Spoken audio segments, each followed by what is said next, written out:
ब्रह्म मुहूर्त कितने बजे आरंभ होता है? ब्रह्म मुहूर्त सुबह 4 बजे से ही आरंभ हो जाता है। 4 बजे से ब्रह्म मुहूर्त स्टार्ट हो जाता है, जो कि लगभग 6 बजे तक होता है। 2 घंटे का होता है। 4 से 6 ये ब्रह्म मुहूर्त की बेला है।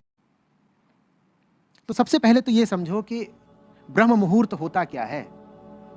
हम सोचते हैं कि सुबह 3 बजे उठ गए, 4 बजे उठ गए तो वो ब्रह्म मुहूर्त है। बेकार की बात, बिल्कुल बेकार की बात। जब भी कभी ब्रह्म की चर्चा छिड़ गई, सोई मुहूर्त ब्रह्म मुहूर्त है।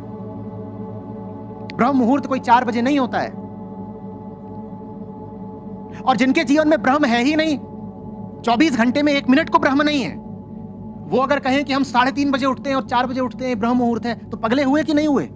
अरे तुम ये छोड़ दो कि 3:30 बजे तुम्हारा ब्रह्म मुहूर्त होगा, तुम्हारे तो 24 घंटों में 1 मिनट भी ब्रह्म नहीं है, तो कौन सा ब्रह्म मुहूर्त? बात समझ में आ रही है? जब बात हुई थी कि सुबह सवेरे ब्रह्म मुहूर्त होता है, तो बात इसलिए हुई थी क्योंकि उन दिनों ऋषियों का, मुनियों का ऐसा चलन था, उस समय की व्यवस्था ऐसी थी, समाज ऐसा था कि वो सुबह सुबह उठ करके प्रार्थना करते थे, सत्संग करते थे, ब्रह्म वार्ता होती थी, तो वो ब्रह्म मुहूर्त होता था। लेकिन अगर ब्रह्म की बात ही सुबह ना हो रही हो तो ब्रह्म मुहूर्त कैसा? समय तो समय है, क्या रखा है? बिल्कुल बेकार की बात है कि कोई समय विशेष होता है ना, कोई समय विशेष नहीं होता। घड़ी की टिक टिक चल ही रही है अनवरत 24 घंटे, कोई समय विशेष नहीं होता। विशेष बस वो समय होता है जो तुम्हें समय के पार ले जा दे।